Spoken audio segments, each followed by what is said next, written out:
கிட்டத்தட்ட 1 மாசத்துக்கு மேல ஆச்சு நான் வந்து வீடியோ போட்டு. இந்த 1 மாசத்துல என்னென்னலாம் நடந்திருக்கு அப்படின்றத பார்ப்போம். போன வருஷம் 2023ல ஜூன் இந்த டைம்ல வந்து ஆன்செட் ஆஃப் மான்சூன் இருக்கும்ல. இந்த வந்து சவுத் வெஸ்ட் மான்சூன் இருக்கும்ல. ஸோ அதில வந்து கேரளா போலாம் அப்படின்னு போன வருஷம் போயிருந்தோம். அதே மாரியே இந்த வருஷமும் வந்து அ கேரளா போலாம் அப்படின்னு நாங்க வந்து பிளான் பண்ணியிருந்தோம். இந்த மான்சூனுக்காக தான். இந்த வருஷம் வந்து வேற ஒரு பிளேஸ் போன 23ல வந்து அலப்பி, அப்புறம் வாகமான் அங்கலாம் போயிருந்தோம். இந்த வருஷம் என்ன பிளான் பண்ணியிருந்தோம் அப்படின்னா வந்து வர்க்கலா அண்ட் வயநாடு போலாம் அப்படின்னு பிளான் பண்ணியிருந்தோம். இது எப்போ அப்படின்னா ஜூலை மாதத்தோடைய கடைசியில. அதாவது வந்து 27th ஆஃப் ஜூலை இங்கேருந்து கிளம்புறோம். 3rd ஆகஸ்ட் வந்து ரிட்டர்ன் வந்துடலாம் அப்படின்ற மாரி ஒரு வாரத்துக்கு வந்து நாங்கள் பிளான் பண்ணியிருந்தோம். ஸோ இந்த வருஷம் ஷார்ட் லிஸ்ட் ஆன இடம் பார்த்திங்கன்னா வர்க்கலா அண்ட் வயநாடு. ஃபைனலாக நாங்கள் என்ன டிசைட் பண்ணோம், சரி வயநாடுக்கு போகலாம் அப்படின்னு தான் முடிவு பண்ணியிருந்தோம். ஆனால் நம்ம எல்லாருக்குமே தெரியும் Wayanad one of the most worst landslides வந்து சந்திச்சுது இதே ஃபஸ்ட் வீக் ஆஃப் ஆகஸ்ட்டில் தான். நாங்கள் வந்து பார்த்துருந்த இடம்லாமும் வந்து அந்த மேஜராக வந்து லேண்ட்ஸ்லைட் ஆன அதே இடத்துல தான் நாங்கள் வந்து ரூம்ஸ்லாம் வந்து பார்த்து வச்சுருந்தோம். ஆனால் நாங்கள் போகலை, வயநாடுக்கு நாங்கள் போகல. லாஸ்ட் மொமெண்ட்டில் வந்து ஃப்ரெண்டோடு தான் நாங்கள் வந்து பிளான் பண்ணியிருந்தோம். ஸோ அவங்க வந்து வேறு ஏதோ ஒரு பிளான் மாறிடுச்சு, அதனால் வந்து நம்ம வந்து மேபி அடுத்த வாரம் பார்க்கலாம் அப்படின்னு வந்து சொன்னாங்க. அதனால் நாங்கள் வந்து அதை அப்படியே சரி இன்னொரு 1 வீக் 10 டேஸ் வந்து புஷ் பண்ணலாம் அப்படின்னு நினச்சிட்டு நாங்கள் பண்ணோம். ஆனால் என்ன நடந்தது அப்படின்றது பாருங்கள். ரொம்ப ரொம்ப வேர்ஸ்டான ஒரு லேண்ட்ஸ்லைட். ஜஸ்ட் மிஸ்ஸு அப்படின்னு தான் சொல்லணும். ஏன் உனக்கு தேவையில்லாத வேலை அப்படின்னு சொல்கிறது எனக்கு புரியுது. ஆனால் இந்த வருஷம் வந்து ரொம்ப எக்ஸ்ட்ரீமான அந்த ஹீட் வேவ்ஸ்லாம் நம்ம எல்லாருமே வந்து பார்த்துருப்போம்ல. அது மேன்மேடு தான், அதில் வந்து சந்தேகமே கிடையாது. அதாவது வந்து ஊரில் இருக்கிற எல்லா மரத்தையும் வெட்டிட்டா அப்புறம் எங்கேருந்து உங்களுக்கு வந்து கிளைமேட் வந்து நல்லாயிருக்கும். ஆனால் டெவலப்மெண்ட் அப்படின்னு வந்து சொல்கிறாங்க. நம்மளுக்கு பிடிக்குதோ பிடிக்கலையோ இதுதான் வந்து இன்றைக்கி இருக்கிற பாலிசி இப்படியா இருக்குது. அதே வாரம் தான் அந்த வயநாடு பிளான் வந்து கேன்சல் ஆச்சா. அதே சமயத்தில் திருப்பூர்லேருந்து நண்பர்கள் வந்து நம்ம மீட் பண்ணலாம் அப்படின்னு சொல்லிட்டு அவங்க வந்திருந்தாங்க. ஸோ அதனால் அவங்கள பார்த்துட்டு அதே டைம் அப்படியே போயிடுச்சு அந்த வீக்கெண்டு. அதுக்கப்புறம் கரெக்டாக அந்த மண்டே நைட்டு தான் நடந்தது இந்த ஈவெண்ட் லேண்ட்ஸ்லைடு.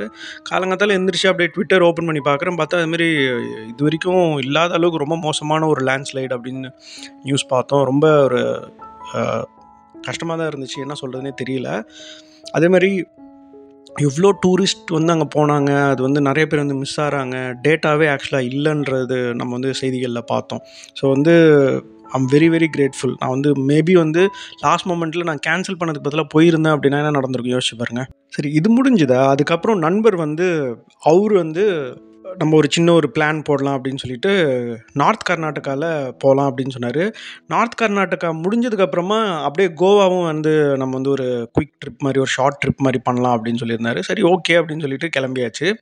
நார்த் கர்நாடகா கண்டிப்பாக வந்து இதுவுமே வந்து எப்படி வயநாடு போகிறது வந்து லாஸ்ட் மொமெண்ட்டில் கேன்சல் ஆச்சு. அதுவுமே அன்பிளான்டு தான். இதுவுமே வந்து அன்பிளான்டான ஒரு ட்ரிப்பு தான்.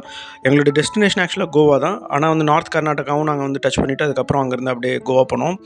கோவா வந்து மான்சூன் அட்டகாசமாக இருந்துச்சு. அதில் வந்து சந்தேகமே இல்லை. நிறைய பேருக்கு வந்து பிடிக்காது மான்சூன். அதாவது மழையில் எங்கடா போயிட்டு நம்ம வந்து ஊர் சுற்றுறது, எங்கேயுமே சுற்ற முடியாது அப்படின்வாங்க. பட் இப்போ நம்ம வந்து கரெக்டாக வந்து அந்த சம்மர்ஸ் முடிஞ்சு அதாவது வந்து மழைக்காக வெயிட் பண்ணிகிட்ருக்கோம். அது ஆனால் வந்து வெஸ்டர்ன் காட்ஸில் இருக்குது அப்படின்னு சொல்லக்குள்ள அதை தேடி நம்ம போகிறோம். அது கண்டிப்பாக வந்து ஒரு என்ஜாயபிளான ஒரு விஷயம் தான் என்னை பொறுத்த வரைக்கும். உங்களுக்கு எப்படின்றத கமெண்ட்ஸில் சொல்லுங்கள். நாங்கள் வந்து நார்த் கர்நாடகாவில் வந்து இதுக்கு போயிருந்தோம், பெல்காம் போயிருந்தோம். அதுக்கப்புறம் பெல்காம்லேருந்து அந்த சுற்றி இருக்கிற ஒரு 50-100 கிலோமீட்டர்ஸ் ரேடியஸ் வந்து நாங்கள் வந்து கவர் பண்ணியிருந்தோம்.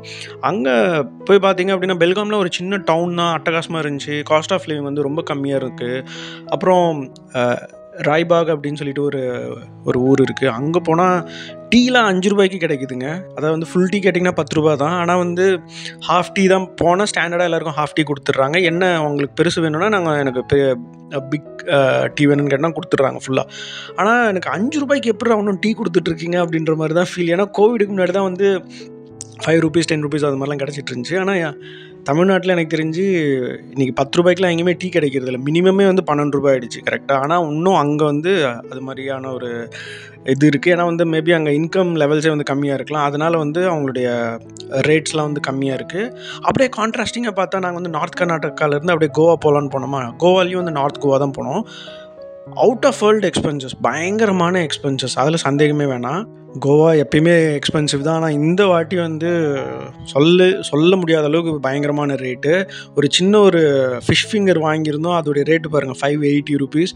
அதுமாதிரி நாங்கள் 2 பேர் போயிட்டு ஏதாவது ஒரு மீல் நாங்கள் சாப்பிட்றோம் அப்படின்னா குறைஞ்சபட்சம் ஒரு 1500 ரூபாய் வந்துடும். ஓரளவுக்கு டீசெண்டான ஒரு ரெஸ்டாரண்ட்டில் நான் சொல்கிறேன். இதுக்கே நம்மளுக்கு வந்து வயிறு ஃபுல்லாகுமா அப்படின்னு கேட்டிங்கன்னா வந்து இன்னும் கொஞ்சம் ஏதாவது கொடுத்தா சாப்பிட்லான்ற மாதிரி தான் அந்த போர்ஷன் நம்மளுக்கு இருக்கும். இப்போ நாங்கள் வந்து கோவாவுக்கு ஆல்மோஸ்ட் லைக் 4 days கோவாவில் இருந்தோம். டோட்டலாக எங்களுக்கு ஆன காஸ்ட் வந்து பார்த்திங்க அப்படின்னா செலவு வந்து 26,000 ரூபாய். இதுலேயே நாங்கள் வந்து நிறைய காஸ்ட் கட் பண்ணோம். நாங்கள் நார்த் கர்நாடகாவிலேருந்து நாங்கள் கோவா போனதுனால ஆக்சுவலாக வந்து ரேபாக் சொன்னால அங்கே ரேபாக்லேருந்து டெய்லி வந்து ட்ரெயினே வந்து போகுது. ஸோ அதனால் வந்து எங்களுக்கு காஸ்ட் வந்து ஒரு 450-500 ருபீஸில் நாங்கள் வந்து லாஸ்ட் மொமெண்ட்டில் ஜஸ்ட் அவுட் ஆஃப் க்யூரியாசிட்டி இங்கேருந்து ஏதாவது வந்து வாய்ப்பு இருக்கா கோவா போகிறதுக்கு அப்படின்னு தேடினப்போ இதுமாதிரி டெய்லி ட்ரெயின்ஸ் இருக்குது அப்படின்னு தெரிய வந்துச்சு. ஸோ அந்த ட்ரெயின் புக் பண்ணோம். அதில் வந்து நிறையா க்ரௌடும் கிடையாது. ஆல்மோஸ்ட் லைக் 11:30 நைட்டில் தான் வந்து அங்கே ட்ரெயின் அந்த ஸ்டேஷன் வந்து தாண்டுது. ஸோ அங்கே தான் வந்து ஏறணும். இல்லைன்னா நாங்கள் என்ன பிளான் பண்ணியிருந்தோம்னா திரும்ப நாங்கள் வந்து பெல்காம்லேருந்து திரும்ப போகணும். ஒரு மேபி டாக்ஸி எடுத்துகிட்டு போகலான்னு பிளான் பண்ணியிருந்தோம். டாக்ஸிக்கே 5,000 to 6,000 கேட்டுட்டு இருந்தாங்க. ஸோ அந்த காஸ்ட்டில் எங்களுக்கு வந்து கம்மியாச்சு.